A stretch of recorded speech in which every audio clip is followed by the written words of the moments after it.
નમસ્કાર, હું જય વસાવડા અને સોમનાથ સ્વાભિમાનનું સ્વર્ણિમ સર્વોચ્ચ શિખર.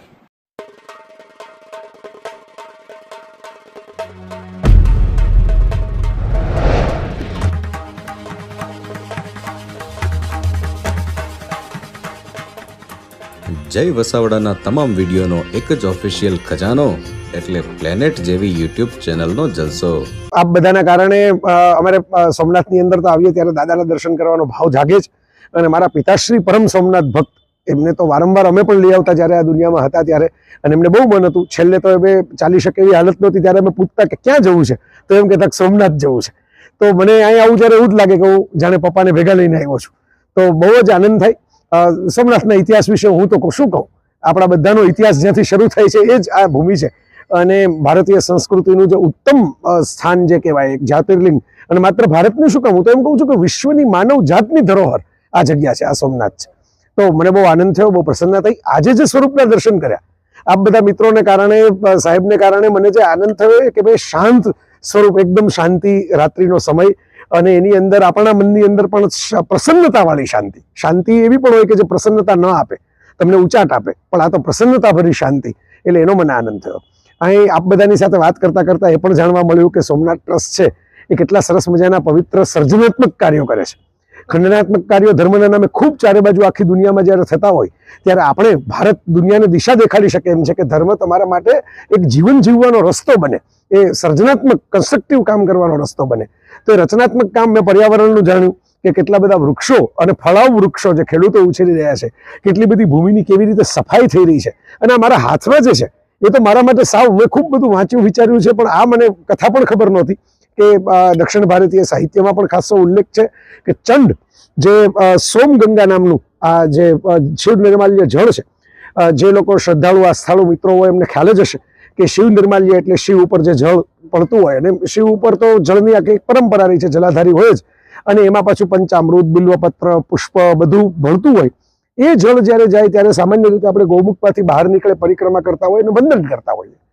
તો એ પછી જળનું નિકાલ, હવે તો દુનિયાભરના મંદિરો જ્યાં હોય ત્યાં નિકાલની વ્યવસ્થા કરવી પડે. હવે એ લાંબો સમય રહી ન શકે, એમાં દૂધને બધા તત્વો હોય તો એ વાસ મારે. તો એનો ઉકેલ અહીં સોમનાથ ટ્રસ્ટમાં ગોતવામાં આવ્યો, જે મારા હાથમાં છે. આ સોમગંગા નામનું શિવ નિર્માલ્ય જળ છે, જે 9 લેયર ફિલ્ટર પ્લાન્ટમાંથી પસાર થાય છે. પણ સીધું તો શિવ નિર્માલ્ય જળ ફિલ્ટર પ્લાન્ટમાંથી પસાર કરીને આપણે લઈ ન શકીએ હાથમાં. તો ચંડ નામનો એક બાળક હતો, અને જેને શિવ ભક્તિમાં લીન થયેલો બાળક હતો, અને એને એના પિતાશ્રી છે પહેલા તો રાજી થયા, અને પછી એમને થયું કે ભાઈ આ બાળક તો બીજું કંઈક જીવનમાં કરતો જ નથી, તો એણે મેણાટોણા મારવાના શરૂ કર્યા કે તારે જીવનમાં કરવાનું જ શું. તો ચંડે પછી શિવ ભક્તિની અંદર એવો જવાબ આપ્યો કે ભાઈ હું તો શિવ ભક્તિમાં લીન થઈશ. અને એમણે મહાદેવને પૂછ્યું, અને મહાદેવે એમને કીધું કે જા, મારા નિર્માલ્ય ઉપર તારો અધિકાર છે. તો એ ચંડની પ્રતિમા અહીં સોમનાથની અંદર આપણા માનનીય ગૃહમંત્રી શ્રી અમિતભાઈ શાહના વરદ હસ્તે અહીં પ્રતિમા સ્થાપવામાં આવી ગૌમુખની પાસે. અને ચંડના હાથમાં શિવ નિર્માલ્ય જળ જાય એ સીધું લઈએ તો ચંડનો અધિકાર ઉપર આપણે ચેષ્ટા કરી કહેવાય. તો એવું ન થાય એટલે આ બધા જોઉં છું કે ભગવાન આપણને કેવા ઉકેલ સુઝાડે કોઈ વસ્તુની સમસ્યાના. તો એના ચરણ પાસેથી એ જળ પસાર થાય, પછી ફિલ્ટર પ્લાન્ટમાં મૂકવામાં આવે છે, અને 9 લેયર ફિલ્ટર પ્લાન્ટમાં પહેલા 3 લેયરમાં એની બધી અશુદ્ધિઓ દૂર થાય, અને પછી ધીરે ધીરે એના સરસ મજાની કાચની બોટલની અંદર પેક કરવામાં આવે છે. અને આવું સરસ મજાની આ પેકેજિંગ પણ તમે જોઈ શકશો, પર્યાવરણને શોભે એવું પ્લાસ્ટિકવાળું પેકેજિંગ નથી. અને જેમને ખ્યાલ છે, જાણકાર મિત્રોને ખ્યાલ હશે કે આ તો મોંઘું પેકેજિંગ પડે, પણ છતાં આ શિવ નિર્માલ્ય જળ જે શુદ્ધ થયેલું છે, જે પીવાના ઉપયોગમાં નથી લેવાનું, પણ એ આપણે શુદ્ધિકરણના ઉપયોગમાં લેવાનું છે.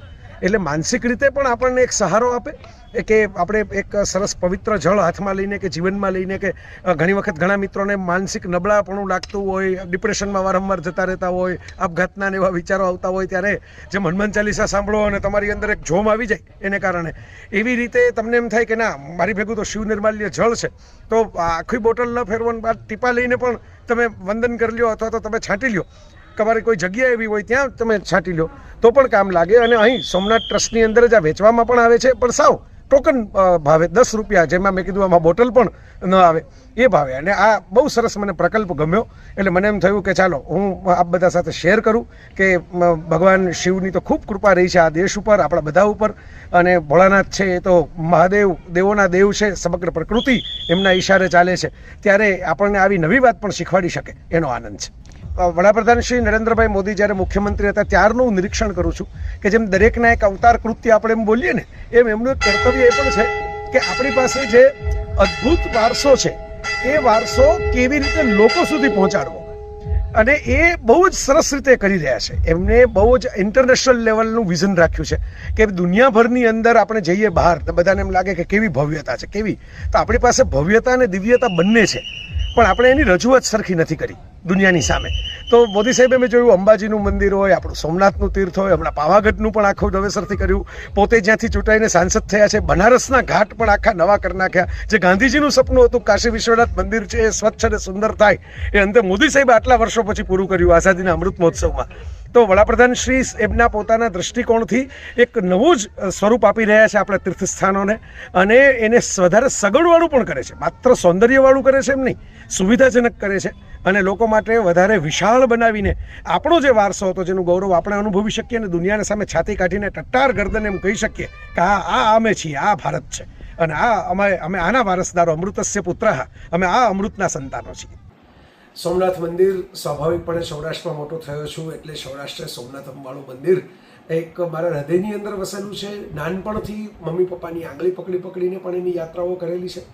અને હવે જે સોમનાથ છે તો આખું એક વિશિષ્ટ, બહુ વૈભવી, બહુ સરસ મજાનું વિરાટ સ્વરૂપ ધારણ કરેલું છે.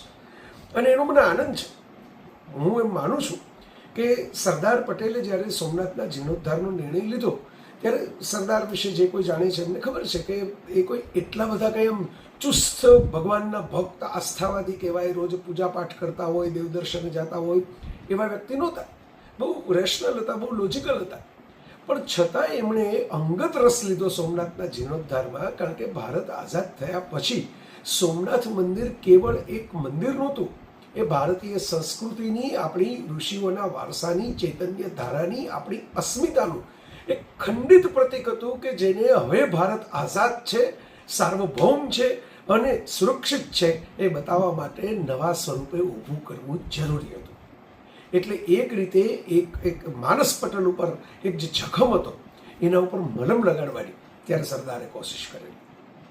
અત્યારે 1000 વર્ષ પૂરા થઈ રહ્યા છે એ ઘટનાને, એ દુર્ઘટના હું તો કહીશ ઘટનાને બદલે, કે જ્યારે મોહમ્મદ ગઝની છે એની તલવારો અને એના લશ્કરને લઈને સોમનાથ ઉપર ચડાઈ કરવા માટે ચડી આવ્યો અને લૂંટ પણ મચાવી અને એક રીતે આપણી આસ્થાને ખંડિત પણ કરી. અને એ કાળથી શરૂ થયું એક લાંબો દીર્ઘકાલીન એક કાળખંડ, અંધારિયો ખંડ, એક ગુલામીનો એવો ગાળો કે વિશ્વના ભલભલા દેશોએ નથી જોયો, એ આપણે કમનસીબે જોવો પડ્યો, કે જેની અંદર અલગ અલગ દેશોમાંથી આવનારી પ્રજાઓએ, શાસકોએ ત્યાં બહુ મહત્વના ન ગણાતા હોય, એવું નહીં કે બહારના કોઈ રાજાઓ રાજ કરી ગયા, ક્લાર્કો રાજ કરી ગયા, સિપાહીઓ રાજ કરી ગયા, અને એ બધું આખીમાંથી આપણે જે સોમનાથનો જીર્ણોદ્ધાર થયો એનું 75મું વર્ષ પણ 2026માં.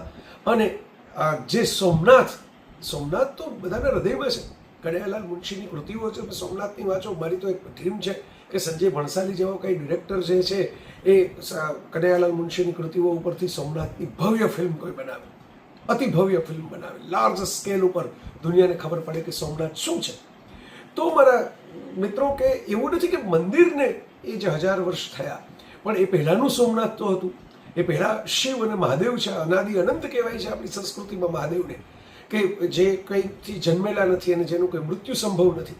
એવા મહામૃત્યુંજયના ઉદ્ગાતા મહાદેવ જે છે એનું મુખ્ય સ્થાન ગુજરાત તો ભાગ્યશાળી છે. અંબાજીનું સ્થાન એ પણ ગબ્બર, એ પણ ગુજરાતમાં.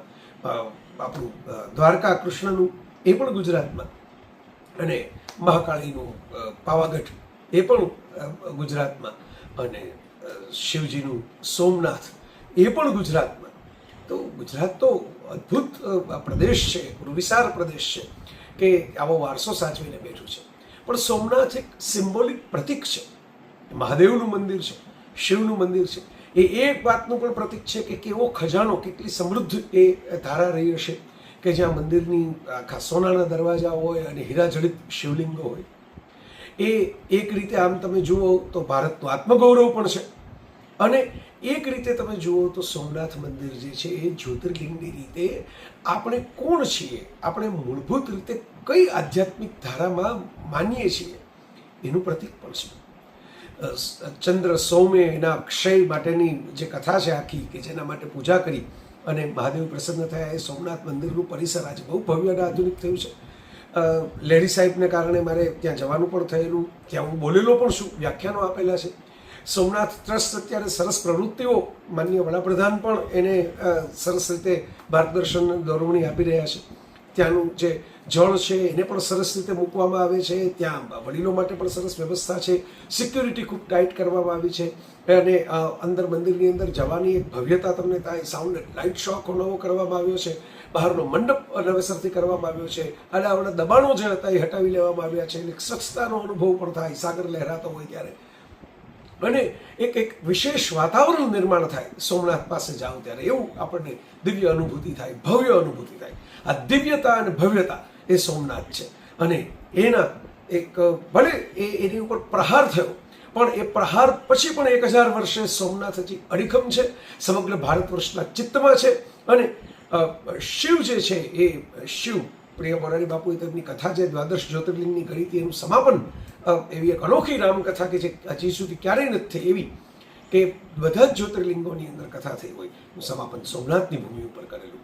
તો આ શિવ તત્વ જે છે એના આશીર્વાદ સમગ્ર ભારત વર્ષ ઉપર ઉતરે, અને પૃથ્વીને, વિશ્વને પણ ભારતના ઋષિઓના આ વારસાની જરૂર છે, સોમનાથની આ ચૈતન્યની ધારાની જરૂર છે, આ શીતળતા, શાંતિ અને સંપ્રભુતાના સંદેશની જરૂર છે. અને આ એક સંદેશ છે આખી ઘટનાની પાછળ, કે તમે ગમે એટલી વાર કોઈ પણ ઉત્તમ વસ્તુને ખતમ કરવાની કોશિશ કરો, તમે એને તોડી શકશો, પણ એની પાછળ રહેલી ચેતનાને, એની પાછળ રહેલા વિચારને, એની પાછળ રહેલી આસ્થાને તમે ક્યારેય મરોડી નહીં શકો. અને પુનશ્ચ ફરી એકવાર પેઢીઓ બદલાઈ જશે, પણ પોતાનો સાદ પાડતી બેઠી થઈ જ જશે, અને એની ધજા લહેરાતી લેશે, એનો ઘંટારો સંભળાતો રહેશે.